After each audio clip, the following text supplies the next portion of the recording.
You are not watching a war. You are watching a performance. A teenage slave girl, drugged and trembling, is dragged toward a funeral ship. 6 men are waiting inside. They will each use her, one by one, as the elders chant blessings to their dead chieftain. When it is finished, she will be strangled with a cord, stabbed by a priestess, and burned alive, her body offered as a vessel of life force. But this is not the horror. The real horror is that she volunteered. Not out of devotion, but because she had no self left to protect. Before we continue, subscribe to our channel. If you want more untold stories from the darkest corners of the past, and tell us in the comments which forgotten civilization do you want us to uncover next. We appreciate your help in our journey through history. This was Viking power. Not just swords and raids, but rules, systems, from legalized rape and public wedding consummations, to ceremonial executions that doubled as spiritual pornography, to slave markets built on beauty, not labor. If you think you know Viking history, you do not. And if you think this is about the past, listen closely. Because the rules they built still echo through the world we live in now. In Viking society, sex was not private. It was public, political, dangerous. It could elevate your status or strip you of everything. Your land, your name, even your right to speak. Because masculinity was not just an identity. It was a legal position, and if you lost it, you were no longer considered a man. You were something worse than dead. You were shamed. The Vikings had 2 words for this: Argr and Ragr. These were not casual insults.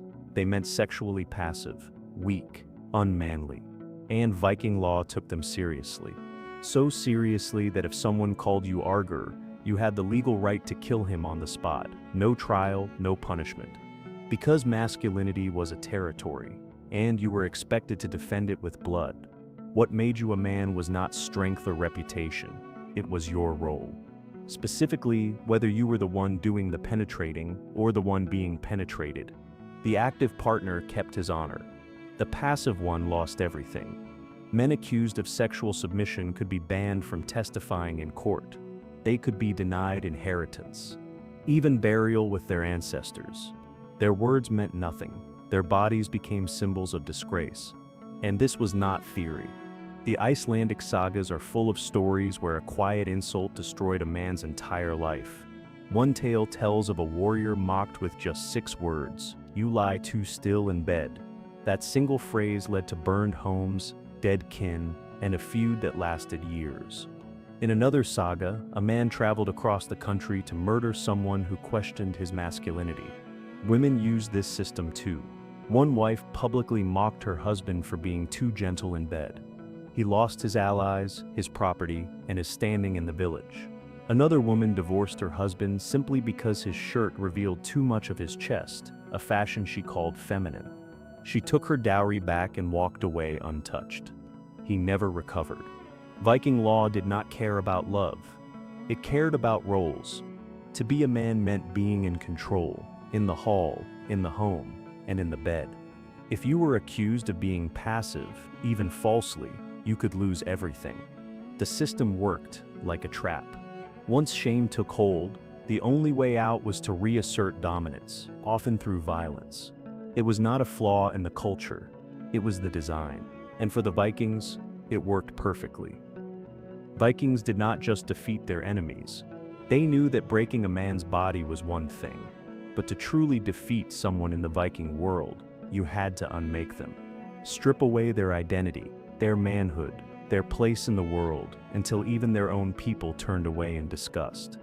One of the most disturbing methods to achieve that was called klamhog, the shame stroke. It meant cutting or stabbing a defeated man's buttocks, a symbol of penetration. It marked him as passive, submissive, and no longer a man. The wound was public, the shame permanent. But the Vikings did not always stop at symbolism. Some sagas describe captured kings being raped, not in secret, but in front of their followers. The goal was not pleasure. It was to transfer masculine essence from the victim to the victor. To the Vikings, forcing someone into the passive role stole their honor and added it to yours. And the damage was deeper than wounds. A man who had been sexually conquered could not return home. His own people would reject him. Some committed suicide. Others wandered, exiled by shame, walking proof of someone else's dominance. And that was the point. Viking sexual violence was not chaotic. It was strategic. They used it not just to punish individuals, but to terrify entire communities. In cities like Dublin and York, up to 30% of the population were slaves. Many had been captured for a single purpose: sexual exploitation. The most attractive captives were not sold. They were taken, given as gifts, added to personal harems. The sagas describe men like Earl Sigurd, who kept entire collections of captured women, rotating them like possessions. And the law backed it. Raping a free woman could get you executed. Raping a slave? That was property damage. A fine like breaking a tool. This was a society where beauty became a commodity, and consent was a privilege reserved only for the free. The system was so effective that many villages surrendered without resistance, simply out of fear. They had heard what happened to captives, especially the women. The Vikings encouraged these stories. They made fear part of the weapon. Because the more terrified people were of being humiliated, the easier they were to conquer. Viking culture was built on a truth most societies hide. If you control someone's body, you control their future. If you take their identity, no one else will want it back. That is how empires grow. Not just with blood, but with ritual, fear, and silence. Viking raids were not just about treasure, they were about people. The most valuable prize was not gold or livestock. It was a young, attractive captive. In cities like Dublin and York, Viking slave markets became hubs of a brutal economy. Up to 1 in 3 people was enslaved, and many of them were taken not for labor, but for intimate use. The sagas describe how, after raids, captives were divided like livestock. The elderly were discarded, the strong sent to fields, but the most beautiful women, they were reserved for the chieftains, the warriors, the favored few. Some Viking nobles kept entire harems of captured women, many Irish, some Slavic, all voiceless. They were not concubines. They were property, and the law made that clear. A free woman had rights. She could sue a man for unwanted touch. She could divorce him for being weak in bed.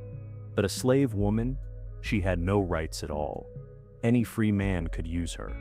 And if she resisted, he could beat her. Or kill her. The punishment? A fine paid to her owner. Rape was not a crime. It was a cost. That double standard was not a flaw. It was intentional. It reminded everyone, women and men, what freedom meant. And what happened when you lost it. The Viking system taught free women that their rights were precious. And it taught slaves that their bodies meant nothing. That contrast was the point. Because the more terrifying slavery became, the more powerful freedom felt. And the more loyal Viking women became to the system that protected them, some even helped uphold it. The sagas describe women who encouraged their sons and husbands to humiliate captives, to remind them who was in charge. And this violence was not hidden. In many homes, slave women were forced to serve naked, to sleep near the doorway like dogs, to give birth and then watch their children taken away. Because even their children were property, born into ownership, sold into silence. Some of those children were later trained to fight. Some were killed at birth. Some were used as gifts, passed between clans to seal alliances. This was not chaos. It was a system, efficient, profitable, and terrifying. And it worked. Because over time, even people who hated it began to believe in it. Because it kept them safe. Because it gave them power. And because in Viking society, once your value dropped below a certain line, you were not seen as human anymore. You were seen as useful. A Viking wedding was not a celebration of love. It was a legal contract, sealed by witness sex. Without consummation, the marriage could be declared invalid. If the bride's family could not prove she had been penetrated, they might have to return the dowry, or face public shame. That meant the couple's first sexual act was not private. In many homes, relatives stood outside the door, listening for sounds. In others, a family member stayed inside the room, tasked with confirming what happened. There were even rules for what counted. The groom had to penetrate the bride, and he had to ejaculate. If he could not perform or delayed too long, the marriage could be contested in court. The evidence was the bedsheet. If it had blood, it was displayed. If not, the bride could be accused of lying about her virginity. Her family might be sued. Her reputation might never recover. The same went for the groom. If he failed to perform, he could be fined. He might be mocked. In some cases, exiled. There are legal codes that spell this out in detail, listing sexual failures and the proper punishments. Because sex was not intimacy. It was proof. Proof of fertility. Proof of masculinity. Proof that the alliance was valid. The ceremony itself was filled with symbols. A priest would place Thor's hammer in the bride's lap, a phallic ritual meant to bless her womb. Guests touched the hammer to share in the fertility. Then the bride removed her crown, signaling her readiness for sex. And when the couple went to bed, it was not about emotion. It was about witnesses, timing, and bodily evidence. Sometimes the bed was blessed with blood. Sometimes with animal sacrifice.